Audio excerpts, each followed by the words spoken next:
Hello കൂട്ടുകാരെ, ഇന്ന് ഞാൻ വന്നിട്ടുള്ളത് നല്ല ക്രിസ്പിയും നല്ല സോഫ്റ്റും അതുപോലെ എണ്ണ ഒട്ടും കുടിക്കാത്തൊരു പൂരിയുടെ റെസിപ്പി ആയിട്ടാണ് ഇന്ന് വന്നിട്ടുള്ളത്. അതിനുവേണ്ടി ഒരു പാത്രം എടുത്തിട്ടുണ്ട്. അതിലേക്ക് നമുക്ക് 250 ml കപ്പ് 2 കപ്പ് ഗോതമ്പടിയാണ് എടുത്തിട്ടുള്ളത്. ഏത് ബ്രാൻഡാണെങ്കിലും എടുക്കാവുന്നതാണ്. പിന്നെ അതിലേക്ക് 1/2 കപ്പ് മൈദ ചേർത്ത് കൊടുക്കുന്നുണ്ട്. പിന്നെ അതിലേക്ക് 2 ടേബിൾ സ്പൂൺ റവയാണ് ചേർത്ത് കൊടുക്കുന്നത്. വറുക്കാത്തതും വറുത്തതും ഏത് റവയാണെങ്കിലും നിങ്ങൾക്ക് ചേർത്ത് കൊടുക്കാം. പിന്നെ അതിലേക്ക് ആവശ്യത്തിന് ഉപ്പ് ചേർത്ത് കൊടുക്കാം. 1/2 ടീസ്പൂൺ പഞ്ചസാര ചേർത്ത് കൊടുക്കാം. പിന്നെ അതിലേക്ക് 2 ടേബിൾ സ്പൂൺ ഓയിൽ ചേർത്ത് കൊടുക്കാം. നിങ്ങൾക്ക് നെയ്യാണെങ്കിലും ചേർത്ത് കൊടുക്കാം, ഡാൽഡ ആണെങ്കിലും ചേർത്ത് കൊടുക്കാം. എന്നിട്ട് നമുക്കൊരു വിസ്ക് വെച്ചിട്ട് ഒരു സ്പൂൺ വെച്ചിട്ട് നന്നായിട്ട് ഇതൊന്ന് ഇളക്കിയെടുക്കാം. ഈ എണ്ണയും പഞ്ചസാരയും ഉപ്പൊക്കെ എല്ലാ ഭാഗത്തും വരത്തക്കവണ്ണം നല്ലോണം മിക്സ് ചെയ്തെടുക്കാം.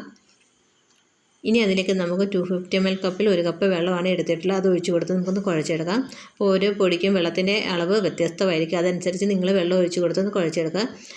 പൂരിക്ക് നമ്മൾ കുഴയ്ക്കുമ്പോൾ മാവ് ഒരുപാട് ലൂസായിട്ട് പോകരുത്. അങ്ങനെയാണെങ്കിൽ നമ്മൾക്ക് പൂരി എണ്ണ കുടിക്കും. അതുകൊണ്ട് നമ്മൾ ഇച്ചിരി കട്ടിക്ക് വേണം ഇതൊന്ന് കുഴച്ചെടുക്കാൻ വേണ്ടി. എന്നാൽ അധികം കട്ടിയാകരുത്, ഒത്തിരി ലൂസ് ആകാത്ത രീതിയിൽ വേണം നമ്മളിതൊന്ന് കുഴച്ചെടുക്കാൻ വേണ്ടി. അപ്പോൾ നമുക്ക് വീണ്ടും അതിലേക്ക് 2 ടേബിൾ സ്പൂൺ വെള്ളം ഒഴിച്ച് കൊടുക്കാം.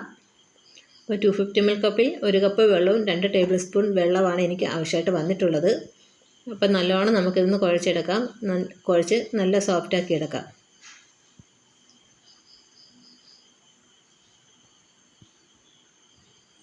അപ്പോൾ ഇതുപോലെ നമ്മളൊന്ന് കുഴച്ചെടുത്തിട്ടുണ്ട്. അധികം ലൂസിലല്ല ഇത് കുഴച്ചെടുത്തിട്ടുള്ളത്. നിങ്ങൾക്ക് കാണുമ്പോൾ തന്നെ അറിയാമല്ലോ.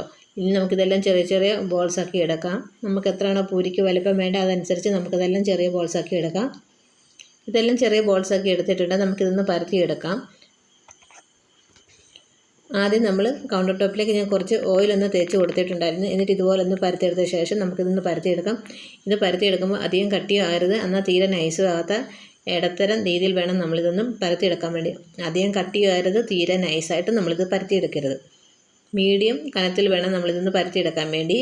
അതുപോലെ നമുക്ക് വേണമെങ്കിൽ പൊടി ഇട്ട് കൊടുത്ത് നമുക്കിതൊന്ന് പരത്തിയെടുക്കാം. പക്ഷേ പൊടി ഇട്ട് കൊടുക്കുമ്പോൾ എണ്ണയ്ക്കകത്ത് അപ്പടി പൊടിയാകും. അതുകൊണ്ട് നമ്മൾ ഓയിലിനകത്താണ് ഒന്ന് പരത്തിയെടുക്കുന്നത്. അഥവാ പൊടി എടുക്കുകയാണെങ്കിൽ തീരെ കുറച്ച് മാത്രം പൊടി ഇട്ട് കൊടുത്തൊന്ന് പരത്തിയെടുത്താൽ മതിയാകും. അപ്പോൾ നമ്മൾ ഇതുപോലെ ഒന്ന് പരത്തിയെടുത്തിട്ടുണ്ട്. അപ്പോൾ നിങ്ങളെ കാണിക്കാൻ വേണ്ടി 2-3 എണ്ണം ഞാൻ പരത്തിയെടുക്കുന്നുണ്ട്. പരത്തി ഉടനെ തന്നെ നമ്മൾ ഈ ഒരു പൂരി ഉണ്ടാക്കിയെടുക്കണം. എല്ലാ മാവും പരത്തി വെച്ച ശേഷം പൂരി ഉണ്ടാക്കി എടുക്കരുത്. നമ്മൾ പരത്തുന്നതിനനുസരിച്ച് ഉണ്ടാക്കി എടുക്കുകയും കൂടി ചെയ്യണം. അപ്പോൾ ഞാൻ ഈ സമയത്ത് ഒരു ചീഞ്ചട്ടിയിലേക്ക് കുറച്ച് ഓയിൽ ചൂടാക്കാൻ വെച്ചിട്ടുണ്ടായിരുന്നു. അപ്പോൾ നിങ്ങൾ ഈ രീതിയിലൊന്ന് തയ്യാറാക്കി നോക്കുക. നല്ല പെർഫെക്റ്റോട് കൂടി ഒട്ടും എണ്ണ കുടിക്കാതെ നല്ല സോഫ്റ്റും നല്ല ക്രിസ്പി ആയിട്ടുള്ളൊരു പൂരി നമുക്ക് ഉണ്ടാക്കിയെടുക്കാൻ പറ്റും.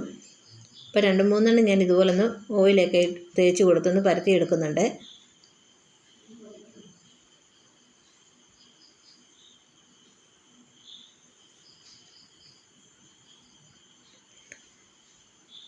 അപ്പോൾ എല്ലാം ഇതുപോലെ പരത്തിയെടുത്ത ശേഷം നമുക്ക് ചൂടായ എണ്ണയിലേക്ക് ഇട്ട് കൊടുത്തൊന്ന് ഫ്രൈ ചെയ്തെടുക്കാം. അപ്പോൾ 2-3 എണ്ണം ഞാൻ പരത്തി, ബാക്കി ഞാൻ പരത്തുന്നതിനനുസരിച്ച് ഉണ്ടാക്കി എടുക്കുകയാണ് ചെയ്യുന്നത്. നിങ്ങളെ കാണിക്കാൻ വേണ്ടിയാണ് ആദ്യം 3 എണ്ണം ഞാൻ പരത്തി വെച്ചിട്ടുള്ളത്. പൂരി നല്ലതുപോലെ വീർത്ത് വന്നിട്ടുണ്ട്. നമുക്കിതൊന്ന് തിരിച്ചിട്ട് കൊടുക്കാം. അപ്പം നല്ല പെർഫെക്റ്റായിട്ട് ഒട്ടും എണ്ണ കുടിക്കാതെ വളരെ സോഫ്റ്റും ക്രിസ്പി ആയിട്ടുള്ള ഫസ്റ്റിലത്തെ പൂരി നമ്മുടെ ഇവിടെ റെഡി ആയിട്ടുണ്ട്. ബാക്കിയെല്ലാം നമുക്ക് ഇതുപോലെ ഒന്ന് ചുട്ടെടുക്കാം.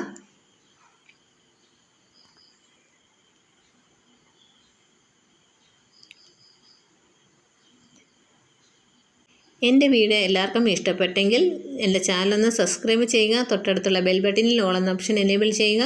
അപ്പോൾ മാത്രമേ ഞാൻ അപ്ലോഡ് ചെയ്യുമ്പോൾ നിങ്ങൾക്ക് അതിൻ്റെ നോട്ടിഫിക്കേഷൻ ലഭിക്കുകയുള്ളൂ. അതുപോലെ നിങ്ങളുടെ അഭിപ്രായങ്ങൾ മറക്കാതെ കമൻറ്റ് ബോക്സിൽ അറിയിക്കുക. ലൈക്ക് ചെയ്യാതെ കാണുകയാണെങ്കിൽ ആ കുഞ്ഞു വിരലൊന്ന് ആ ലൈക്ക് ബട്ടണിലേക്ക് അമർത്തുക. അപ്പോൾ എല്ലാ പൂരിയും നമുക്ക് ഇതുപോലെ ഒന്ന് റെഡിയാക്കി എടുക്കാം. നല്ല അടിപൊളി സോഫ്റ്റ് നല്ല ക്രിസ്പി ആയിട്ടുള്ള പൂരി. ഇതെല്ലാവർക്കും ഒരുപാട് ഇഷ്ടമാകും. നിങ്ങൾക്ക് കാണുമ്പോൾ തന്നെ ഇടുമ്പോൾ തന്നെ നമ്മുടെ പൂരിയൊക്കെ നല്ലതായിട്ട് വീർത്ത് വരുന്നത്.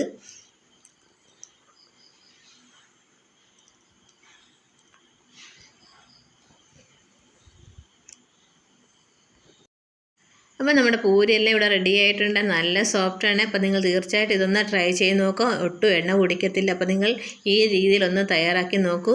അപ്പോൾ നിങ്ങൾക്ക് കാണുമ്പോൾ തന്നെ അറിയാമല്ലോ, നല്ല സോഫ്റ്റാണ് ഈ പൂരി. കഴിക്കാനും നല്ല ടേസ്റ്റാണ്.